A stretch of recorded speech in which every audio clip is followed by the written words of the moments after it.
जो first part है इसका, फर्स्ट पार्ट में गिवन है x की पावर 5 माइनस एक्स की पावर 4, x की पावर 5 माइनस एक्स की पावर 4 प्लस 3, ये दे रखा है। तो x की पावर 5 माइनस एक्स की पावर 4 प्लस 3, तो आप साफ साफ देख रहे हैं यहाँ पर कि जो हमारा x वाला टर्म है ये कहलाता है वेरिएबल वाला टर्म, और इसकी जो मैक्सिमम पावर होती है, जो हाईएस्ट पावर होती है, उसी को हम डिग्री बोल देते हैं। तो यहाँ पर x की पावर 4 है, यहाँ x की पावर 5 है, तो हाईएस्ट पावर क्या हो गई 5, तो मैं बोलूँगा इसका डिग्री हो गई 5।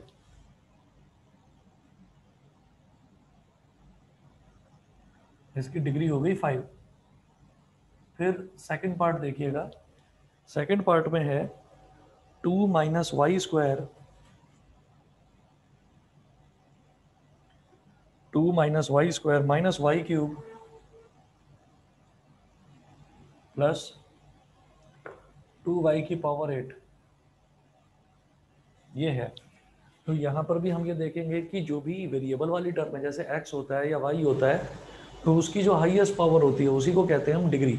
तो ये जो हमारा पॉलिनोमियल है, इस पॉलिनोमियल की हाईएस्ट पावर आप देख रहे हैं कि 8 है, तो इसकी डिग्री हो गई 8।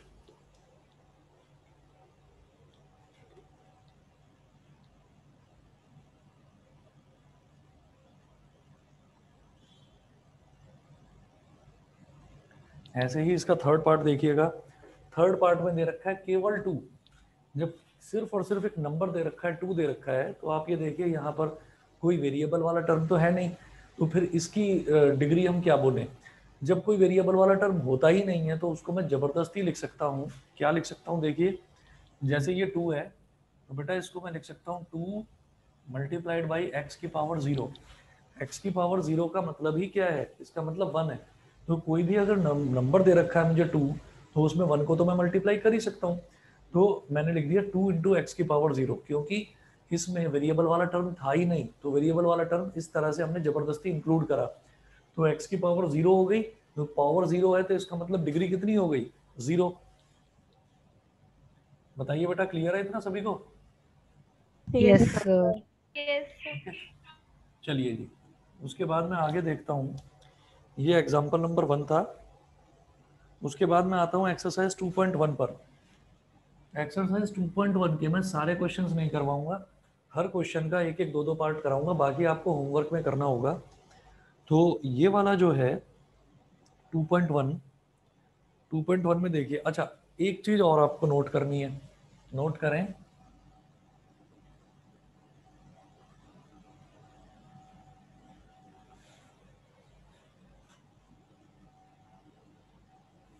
अ पॉलिनोमियल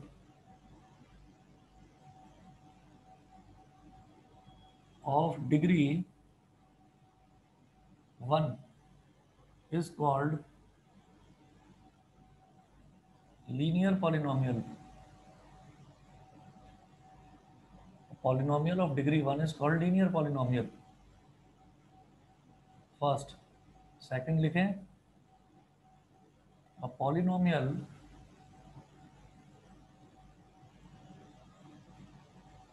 of degree 2, जिसकी डिग्री 2 होती है, is called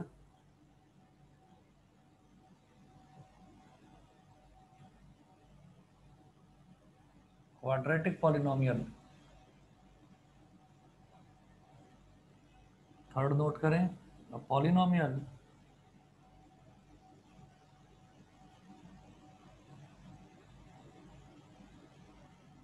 of degree 3 is called a cubic polynomial.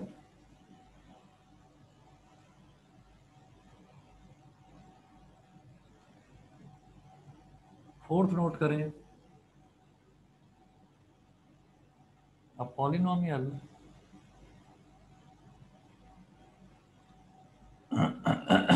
of degree 4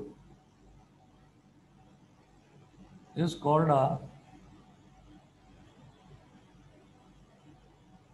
biquadratic polynomial.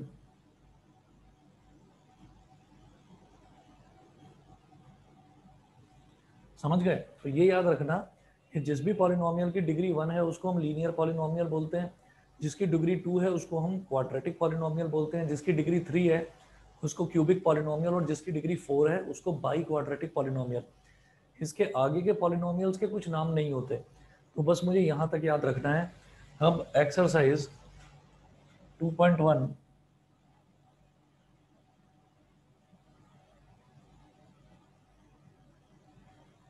इसका क्वेश्चन नंबर 1 देखिएगा। क्वेश्चन नंबर 1 में है which of the following expressions are polynomials in one variable and which are not. तो हम ये देखेंगे कि जैसे फर्स्ट पार्ट है 4x square minus 3x plus 7,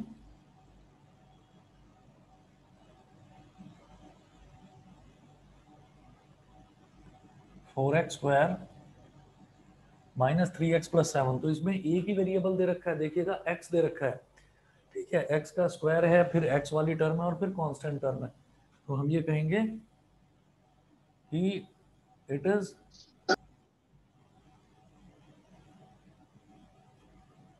a polynomial in one variable.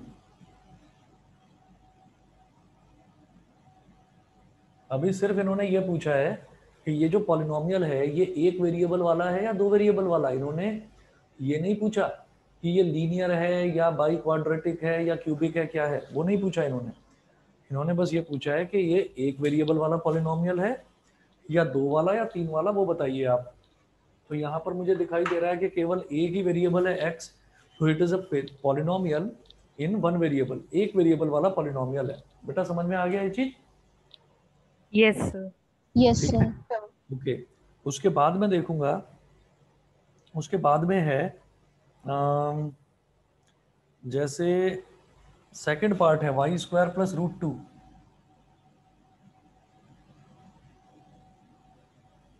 Y square plus root two, तो इसमें भी आप क्या देखेंगे कि ये तो अंडर रूट टू है।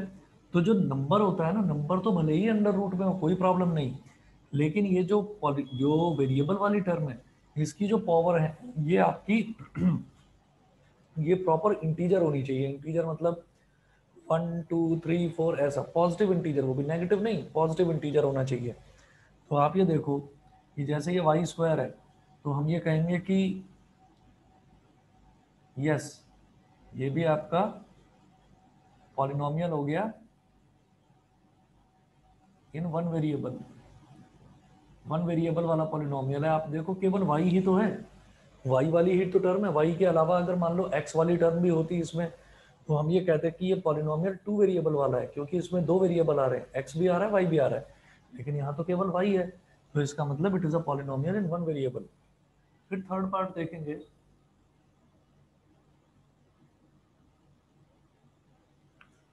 थर्ड पार्ट में है 3 under root 2, 3 under root t, sorry 3 under root t plus T under root 2। ये चीज आप याद रखिएगा, ये जो स्क्वायर रूट होता है ना, स्क्वायर रूट का मतलब होता है पावर 1/2। तो इसका मतलब 3 मल्टीप्लाइड बाई टी की पावर में 1/2 plus under root 2 multiplied by t की पावर 1। तो देखो अगर ये टी होता तब तो कोई प्रॉब्लम नहीं थी, हम बोलते थे पॉलिनोमियल इन वन वेरिएबल। यहाँ पर वेरिएबल केवल एक ही है टी, तो टी की पावर 1 है, इधर टी की पावर 1/2 है। अगर केवल टी वाली टर्म होती तब तो कोई प्रॉब्लम नहीं थी, लेकिन यहाँ पर दे रखा है टी की पावर 1/2। तो जब किसी भी वेरिएबल की पावर फ्रैक्शन में होती है ना, या नेगेटिव होती है, मतलब इंटीजर, पॉजिटिव इंटीजर के अलावा अगर कुछ भी वैल्यू होगी, तो मैं बोलूंगा कि फिर वो पॉलिनोमियल ही नहीं है। वन वेरिएबल टू वेरिएबल तो छोड़ दो, वो पॉलिनोमियल ही नहीं है। हम कहेंगे since this polynomial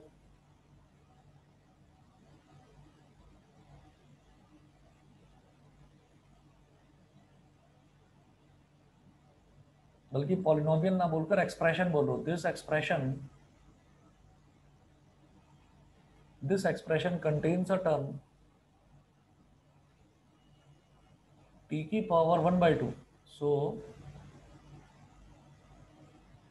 it is not a polynomial. ये पॉलिनोमियल ही नहीं है। वन वेरिएबल और टू वेरिएबल तो बात की बात है, ये पॉलिनोमियल ही नहीं है।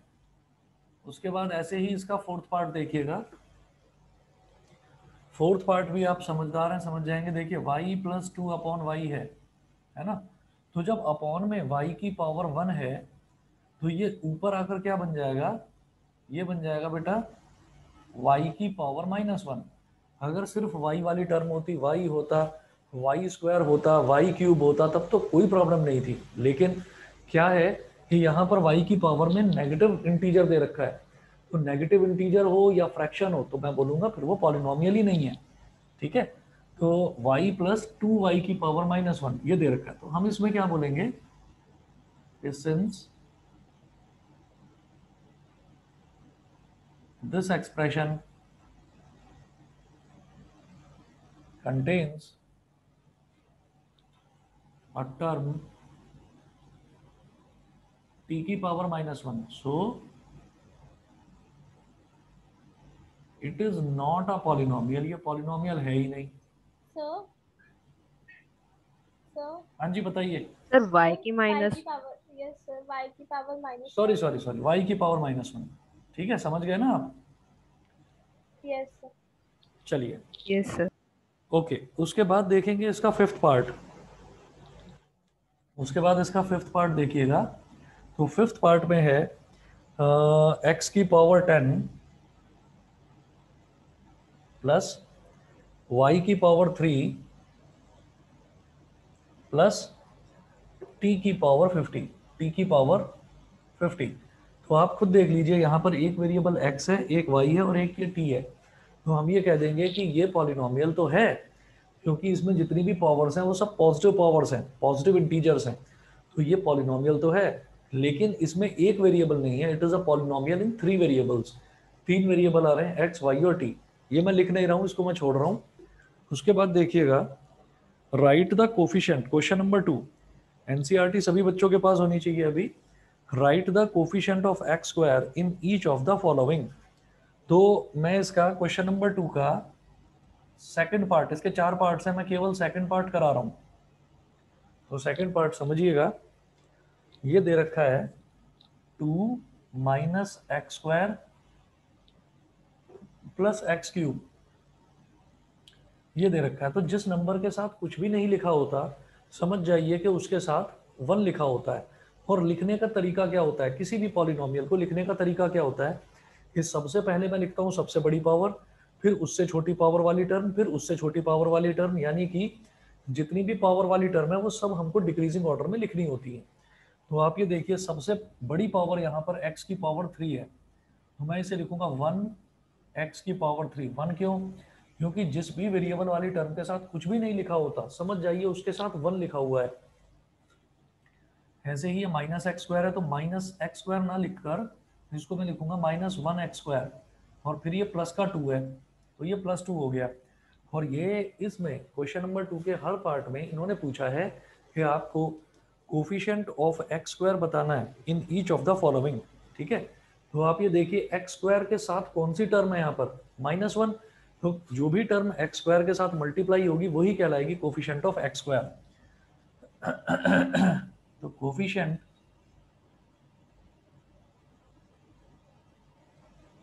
Of x² is equal to -1। बाकी के जो पार्ट्स हैं इसके तीनों, वो पार्ट्स मैं छोड़ रहा हूँ, आप अपने आप करना, बेहद आसान है। कोफिशिएंट का मतलब है, अगर वो पूछे कि कोफिशिएंट बताइए आप x³ का, तो x³ के साथ जो टर्म मल्टीप्लाई हो रही है वो कोफिशिएंट है। ठीक है, अगर आपसे वो इसी पॉलिनोमियल में पूछें कि आप बताइए कोफिशिएंट ऑफ x की पावर 4, तो आप ये कहेंगे जब x की पावर 4 इसमें है ही नहीं तो उसका कोफिशिएंट भी नहीं है, मतलब 0। तो आप लिख देंगे कोफिशिएंट ऑफ x की power 4 is 0।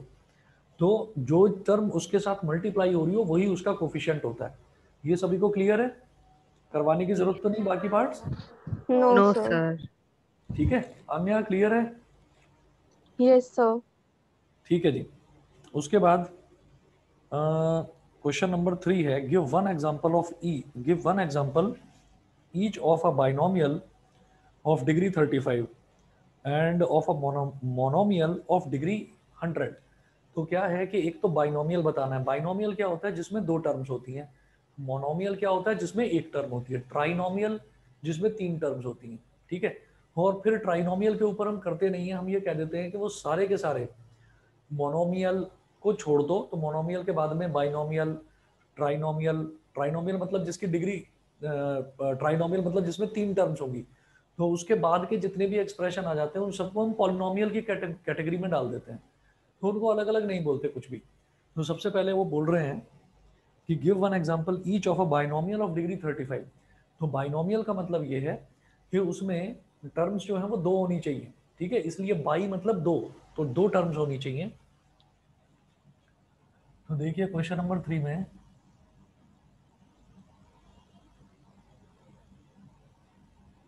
Binomial of degree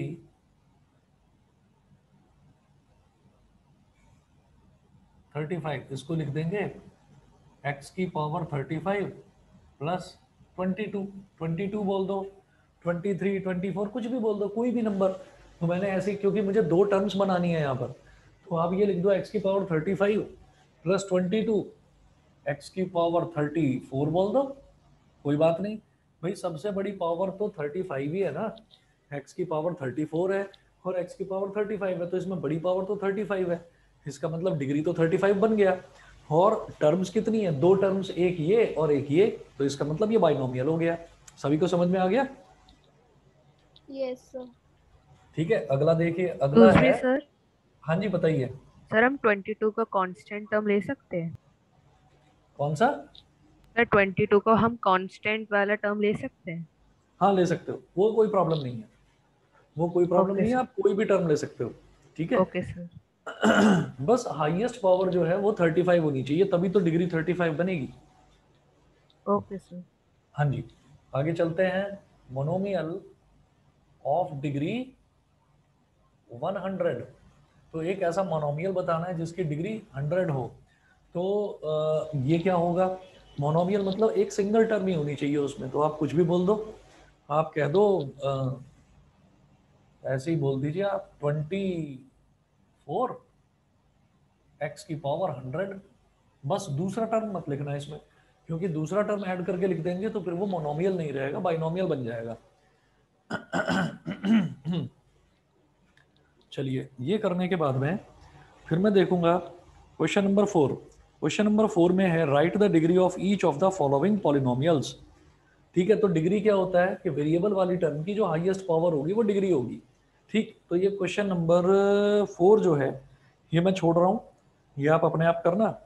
फिर क्वेश्चन नंबर 5 करवाता हूँ मैं आपको। क्वेश्चन नंबर 5 देखिएगा, इसके भी कोई दो पार्ट्स कराऊंगा, सारा नहीं कराऊंगा, बाकी आप करेंगे, बेहद आसान है। ये पूछ रहे हैं classify the following as linear, quadratic and cubic polynomials. तो एक तो मैं इसका थर्ड पार्ट करा रहा हूं। थर्ड पार्ट देखो,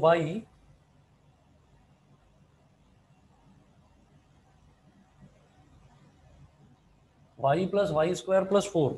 तो इसमें हाईएस्ट पावर क्या है, वेरिएबल वाला टर्म y है, उसकी हाईएस्ट पावर क्या है 2, और अगर 2 है तो उसको क्या बोलेंगे, लीनियर, बाई क्वाड्रेटिक या क्वाड्रेटिक। क्यूबिक? क्या? By quadratic. नहीं नहीं बेटा, बाई क्वाड्रेटिक होता है जिसकी डिग्री 4 होती है, ठीक है, जिसकी डिग्री 2 है उसको बोलेंगे क्वाड्रेटिक। समझ गए बेटा? बताइए, क्लियर है? Yes sir. तो ये होगा क्वाड्रेटिक पॉलिनोमियल। उसके बाद आप देखो कि उसके बाद मैं करवाऊंगा आपको इसका फिफ्थ पार्ट। फिफ्थ पार्ट में दे रखा है 3t। 3t मतलब केवल एक ही टर्म है और 3t लिखा हुआ है, तो t वाला वेरिएबल वाला टर्म है, तो अगर t लिखा हुआ है तो इसका मतलब क्या है, t की पावर 1 है। तो t की पावर 1 का मतलब क्या हो गया कि ये क्या है, लीनियर पॉलिनोमियल, Linear मतलब इस, polynomial. हाँ जी, इसकी डिग्री 1 है तो ये लीनियर पॉलिनोमियल हो गया। चलिए जी, अगर ये आपको समझ में आ गया है तो उसके बाद zeros of a polynomial, next topic start करते हैं। एक्सरसाइज 2.1 का जितने भी क्वेश्चंस मैंने छोड़े हैं वो सब आपको होमवर्क में करने हैं, जो डाउट आए प्लीज पूछना मेरे से। अब अगला टॉपिक है जीरोस ऑफ अ पॉलिनोमियल।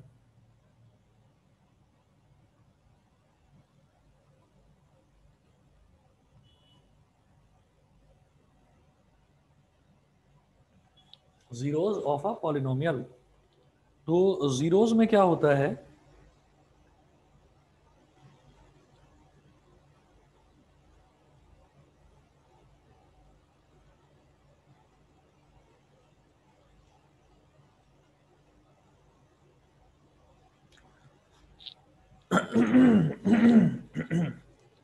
कोई भी मेरे पास पॉलिनोमियल है, किसी भी पॉलिनोमियल में, जैसे मान लीजिए एक मेरे पास पॉलिनोमियल है,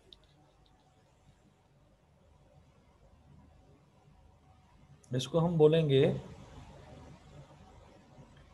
या आप इस, ये टॉपिक तो आपने लिख लिया, आप यहीं एग्जाम्पल नंबर 2 देखेंगे।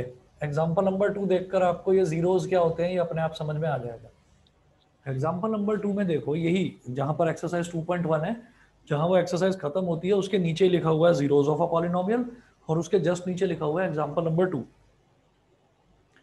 Find the value of each of the following polynomials at the indicated value of variables. तो जो इंडिकेटेड वैल्यू है वेरिएबल्स की, उस पर मुझे पॉलिनोमियल्स की वैल्यू कैलकुलेट करनी है।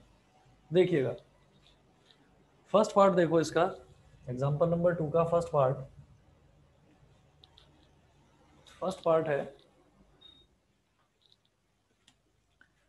पार्ट है, p x is equal to, p x मतलब हम पॉलिनोमियल को पी एक्स बोल देते हैं, तो p x is equal to 5x² minus 3x plus 7, 5x² minus 3x plus 7, और लिखा हुआ है at x is equal to 1, at x is equal to 1। ठीक, ये वाला पोर्शन मैं मिटा रहा हूं।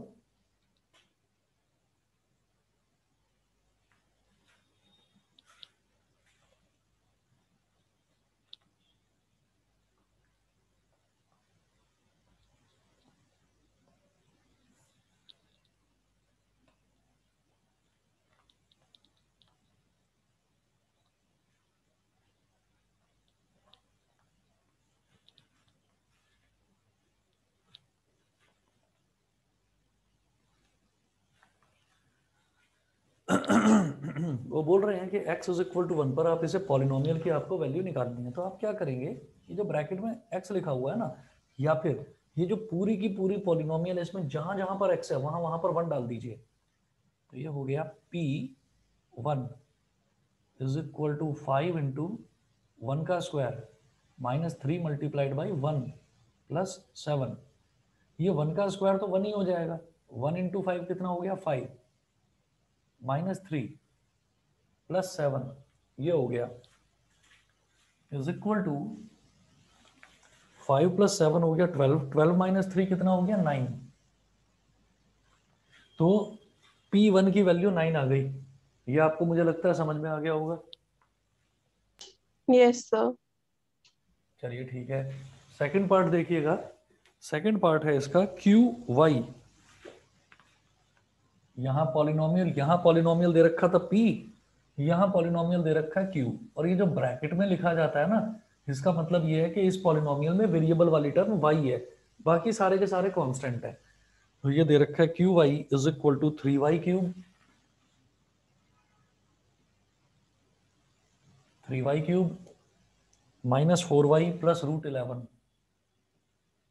Minus 4y plus root 11 eight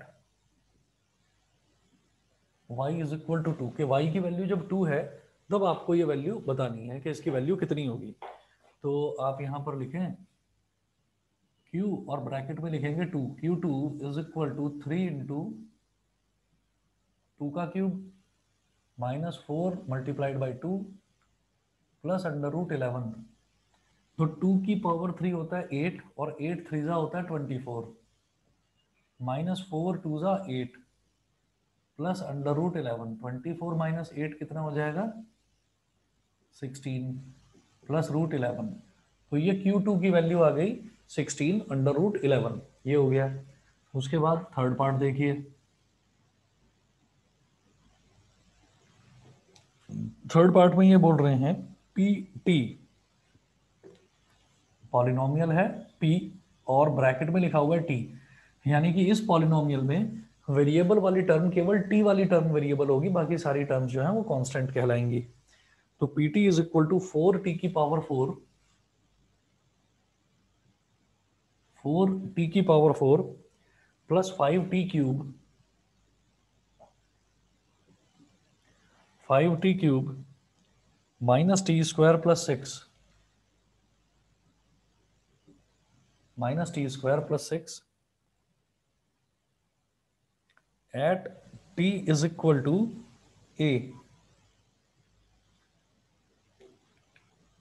eight t is equal to a। तो यहां पर मैंने क्या करा कि t की जगह a डाल देना है मेरे को, तो pa is equal to 4, t की जगह a डाल देंगे तो a की पावर 4 प्लस 5 a की पावर 3 माइनस a की पावर 2 प्लस 6। तो ये हो गया 4a की power 4 plus 5a cube minus a square plus 6। तो ये हो गया हमारा पॉलिनोमियल pa। बताइए जी, यहां तक सभी को क्लियर है? Excuse me Yes, sir, sir. हाँ जी बताइए। तो सर ये सब इस पॉलिनोमियल के जीरो हैं? ना ना ना, कुछ भी नहीं, अभी जीरो के बारे में मैंने कुछ बताया ही नहीं, बस टॉपिक लिखा था यहाँ पर। तो यहाँ पर क्या है कि ये तो इन पॉलिनोमियल्स की वैल्यूज हैं, at x is equal to 1, at y is equal to 2, at t is equal to a, तो ये जीरोज नहीं है। अच्छा, अब जीरोज क्या होता है वो बताते हैं। सोचो कि अगर x इज इक्वल टू 1 रखने पर, ठीक है, x इज इक्वल टू 1 रखने पर अगर इस पॉलिनोमियल की वैल्यू, जैसे यहाँ पर 9 आ रही है, अगर इसकी वैल्यू 0 आ जाती, अगर इसकी वैल्यू 0 आ जाती, तो मैं बोलता कि x इज इक्वल टू 1 इस पॉलिनोमियल का एक जीरो है। समझ गए? अगर x is equal to 1 value रखने पर इस पॉलिनोमियल की पूरी वैल्यू 0 आ जाती, तो मैं बोलता कि x इज इक्वल टू 1 इसका एक जीरो है, हम ये बोलते। सिमिलरली ये जो q पॉलिनोमियल है, इसमें y की वैल्यू 2 रखने पर, 2 रखने पर या 3 रखने पर या 4 रखने पर, मतलब कुछ भी रखने पर अगर इस पॉलिनोमियल की वैल्यू 0 आ जाती, तो मैं बोलता कि वो जो वैल्यू है वो इसका एक जीरो है। कैसे? एक एग्जांपल देखिए। Example, if px is equal to x minus 1, then find its value at x is equal to 1। x is equal to 1 पर इसकी वैल्यू फाइंड आउट करनी है। तो ठीक है, देखते हैं क्या करोगे आप। ये जो एक्सप्रेशन है ये लीनियर पॉलिनोमियल है, क्योंकि इसमें x की हाईएस्ट पावर 1 दे रखी है। तो p1 इज इक्वल टू, जहां जहां पर x है वहां पर 1 डाल दीजिए। 1 माइनस 1, 1 से 1 कैंसिल आउट हो गया, तो रिजल्ट क्या आया? 0। तो यहां पर हम बोलेंगे here x is equal to 1 is a zero of polynomial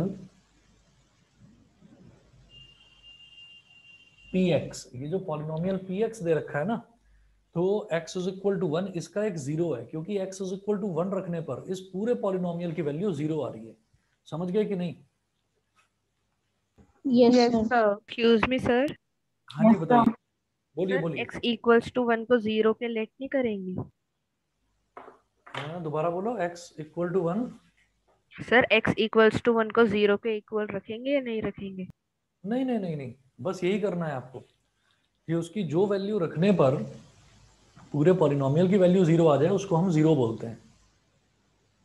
okay sir. ठीक है, इसके बाद ये हमारा एग्जाम्पल नंबर 2 था, फिर एग्जाम्पल नंबर 3 देखते हैं।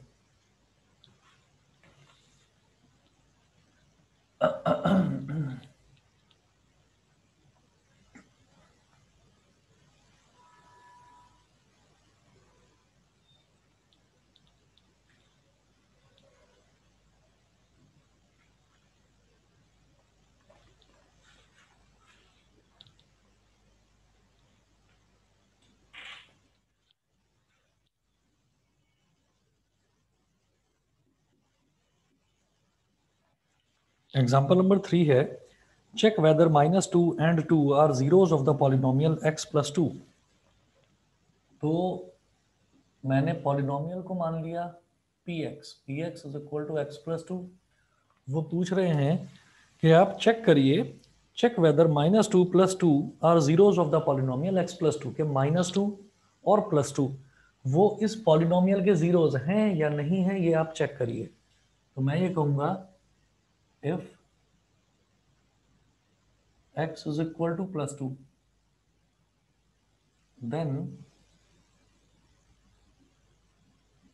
p2 इज इक्वल टू 2 + 2 यानी कि 4 which is not equal to 0। 4 है ना, तो 4 0 तो नहीं आया ना, तो 4 आया है वो which is not equal to 0, therefore x is equal to 0 is not, x is equal to 2 is not a 0 of px, वो px का कोई 0 नहीं है। फिर मैं करता हूं check, if x is equal to -2 then इस एक्सप्रेशन में जहां जहां पर x है वहां वहां पर -2 डाल दो, तो p -2 इज इक्वल टू -2 + 2, तो -2 + 2 कट गया, ये आ गया 0, therefore x is equal to -2 is a 0 of px। बताइए जी, क्लियर है? Yes yes sir. नो ठीक है, सर। हाँ जी बताइए।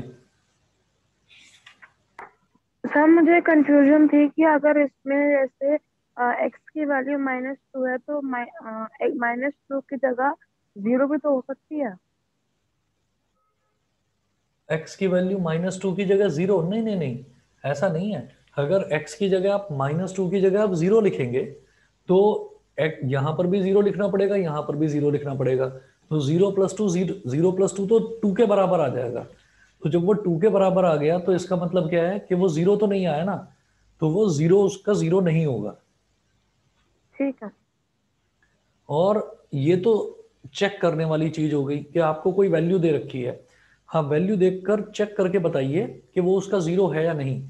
कई बार ऐसा है कि किसी क्वेश्चन में आपसे सीधा सीधा बोलते हैं कि आप बताओ इसका 0 क्या है, तो उसका 0 कैसे निकलेगा? उसका 0 तभी तो निकलेगा जब आप उस एक्सप्रेशन को 0 के बराबर आ जाए वो एक्सप्रेशन।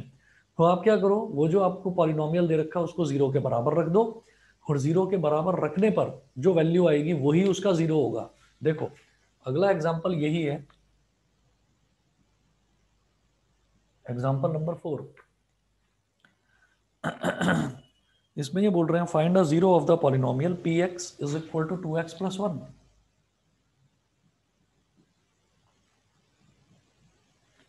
वो बोल रहे हैं, वो ये नहीं कह रहे कि कोई हमने आपको नंबर दे रखा है और आप ये चेक करो या प्रूव करो कि वो इसका 0 है या नहीं है, वो ये नहीं बोल रहे।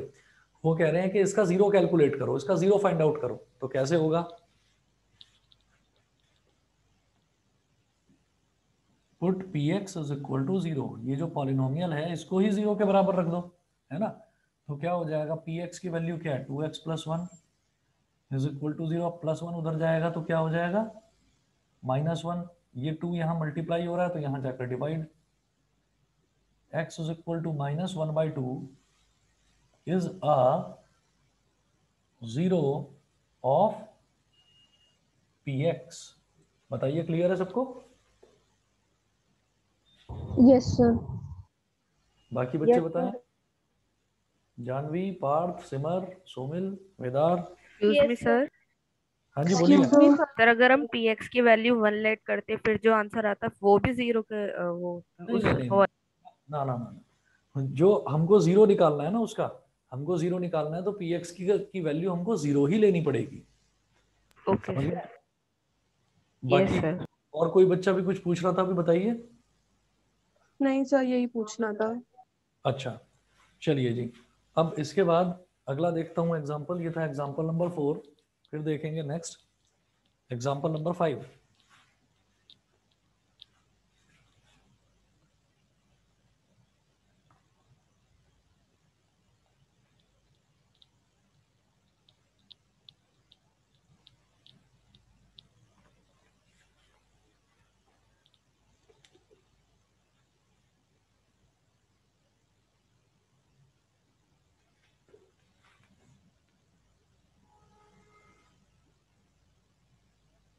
एग्जाम्पल नंबर 5 में है, verify whether 2 and 0 are zeros of the polynomial x² - 2x।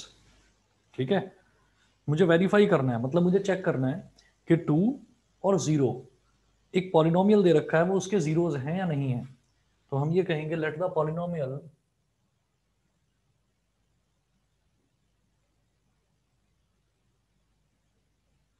जो भी हमें पॉलिनोमियल दे रखा होता है हम उसको px मान लेते हैं। Let the given polynomial be px is equal to x square minus 2x, ये दे रखा है। अब मुझे चेक करना है 2 पर और 0 पर। तो if x is equal to 2 then p2 is equal to 2 का स्क्वायर माइनस 2 इंटू 2। तो 2 का स्क्वायर होता है 4 और 2 मल्टीप्लाइड बाई 2 ये भी 4 होता है, तो 4 से 4 कट गया, 0 हो गया। Therefore x is equal to 2 is a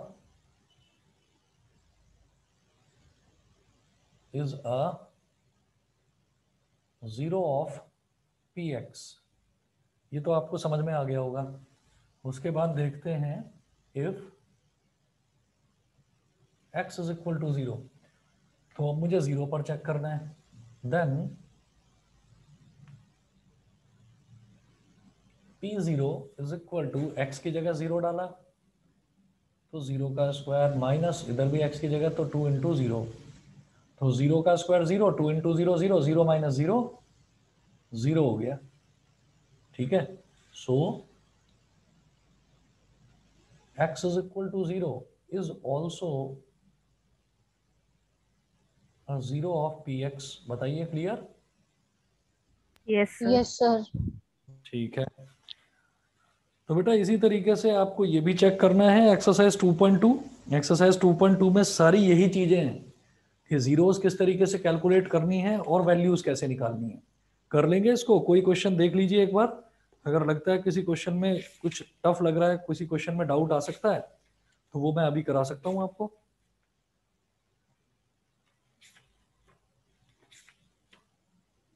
बताइए जी, हो जाएगा?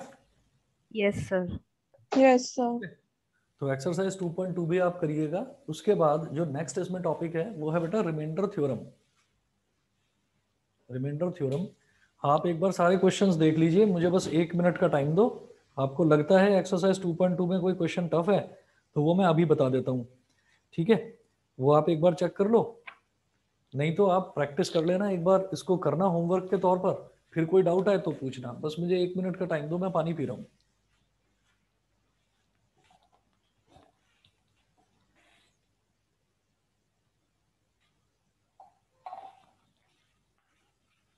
क्योंकि आप में से ज़्यादातर बच्चों के एग्जाम्स हैं, तो मैं इसका रिवीजन जो है वो एनसीईआरटी में से करवा रहा हूँ। बाकी एक बार हम आरडी में से तो कर ही चुके हैं। एनसीईआरटी से थोड़ा फास्ट मोड में हो जाएगा, जल्दी हो जाएगा। देख लीजिए एक बार एक्सरसाइज 2.2 में कोई डाउट है तो। No sir. बाकी बच्चे भी देख लीजिए।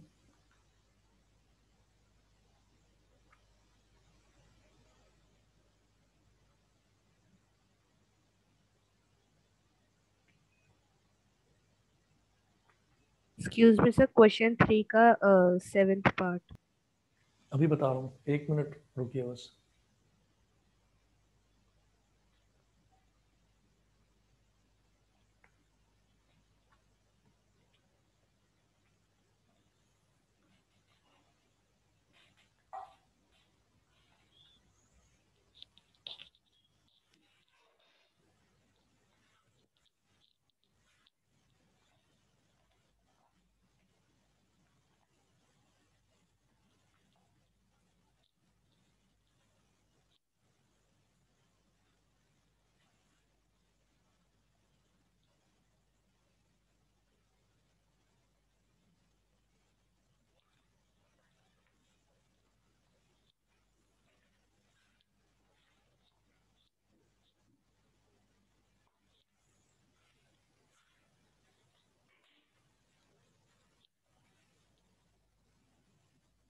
क्वेश्चन नंबर 3 का 7th पार्ट। अब देखिए क्वेश्चन नंबर 3 में इन्होंने दिया क्या है। Question number 3, verify whether the following are zeros of the polynomial indicated against them. तो सेवंथ पार्ट है px is equal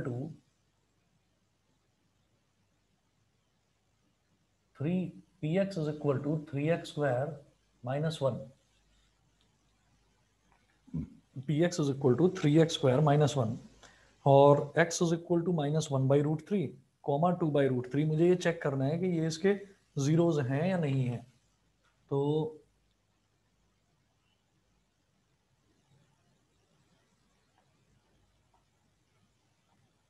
मैं कहूंगा if x is equal to -1 upon under root 3, अगर ऐसा है देन p ब्रैकेट में लिखिएगा -1 upon under root 3 is equal to 3. अब x की जगह यहां पर भी -1 upon under root 3 का स्क्वायर -1. तो यहां पर ये तो 3 है मल्टीप्लाइड बाई -1 का स्क्वायर हो जाता है +1 और अंडर रूट वाली टर्म का जब स्क्वायर करते हैं तो अंडर रूट हट जाता है, मतलब ये बचेगा केवल 3 और -1 है ही. 3 1 जा 3, तो इधर 1 into 1 कितना हो गया 1, तो ये आ गया 1 - 1 विच इज इक्वल टू 0. तो मैं बोलूंगा कि x is equal to -1 upon root 3 is a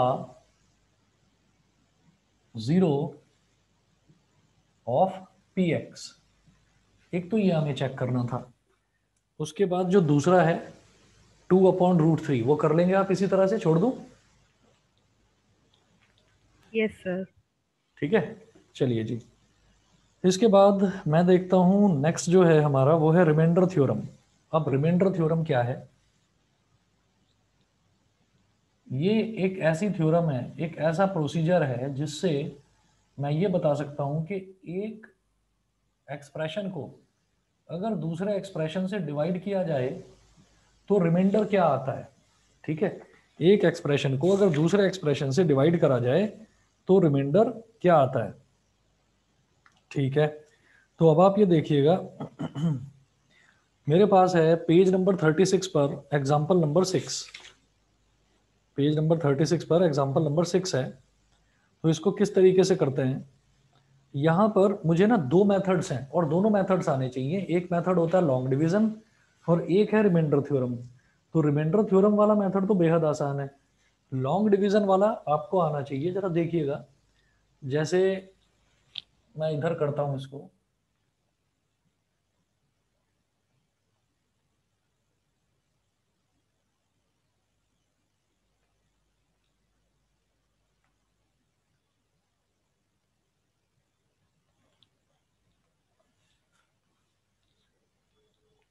ये है page number 36 example number 6.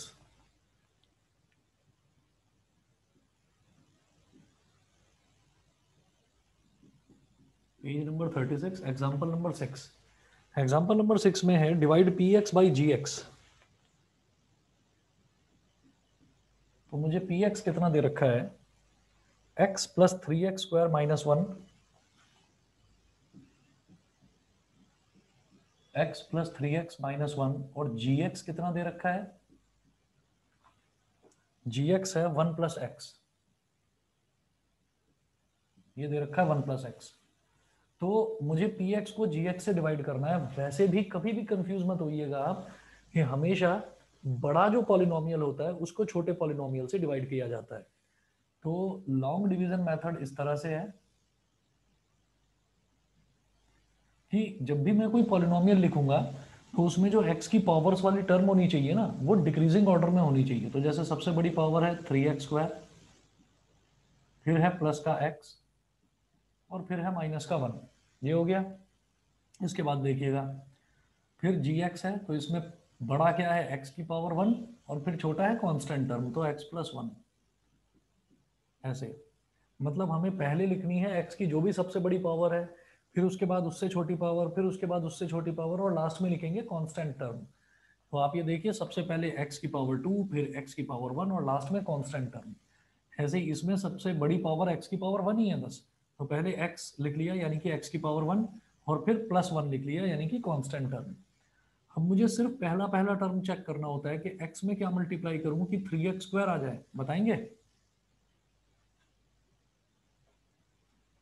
x में क्या मल्टीप्लाई करें कि 3x स्क्वायर आ जाए, बताइए। Sir 3x।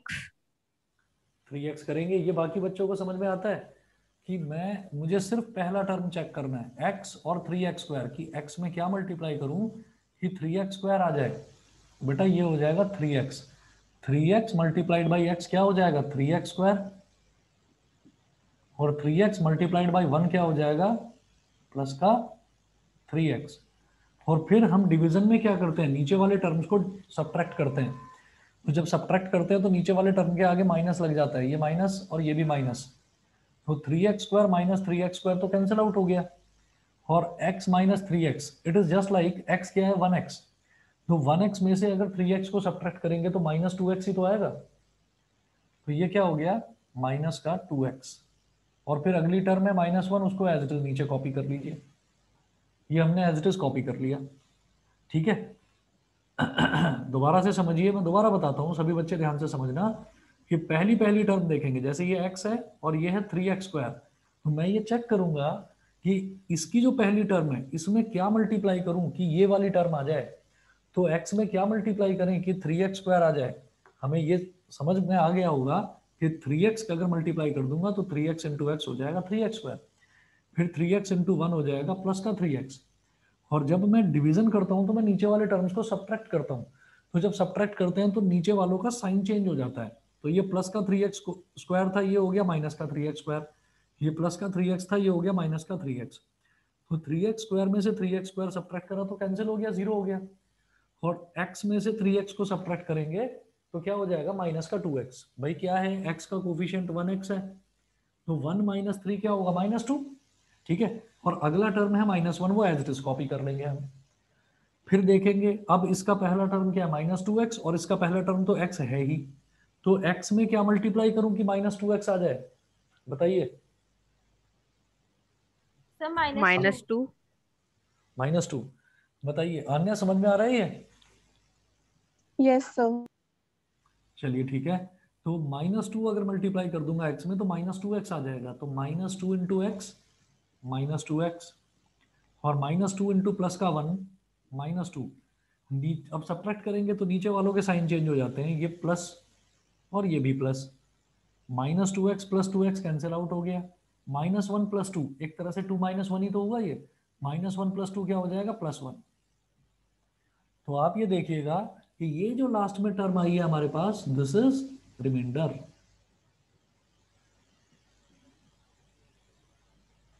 और ये जो मेथड है, इस मेथड को हम बोलते हैं long division method.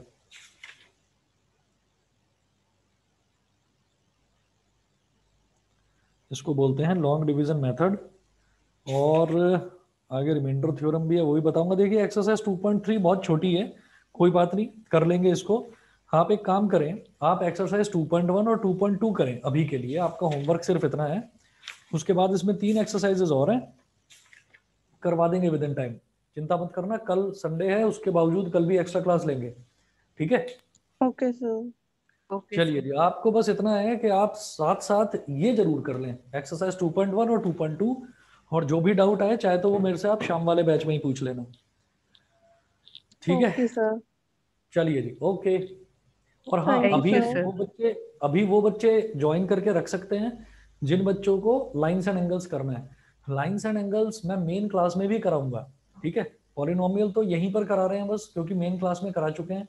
Lines and angles जब टाइम आएगा तो मैं मेन क्लास में भी करवाऊंगा, अभी के लिए मैं लाइंस एंड एंगल्स कंटिन्यू कर रहा हूँ, ठीक है। तो जो करना you, चाहते हैं sir. वो कर लें, नहीं करना चाहते तो कोई बात नहीं, मैं उसको बाद में भी करवाऊंगा। चलिए जी, ये वाला पोर्शन तो मैं सारा मिटा रहा हूँ,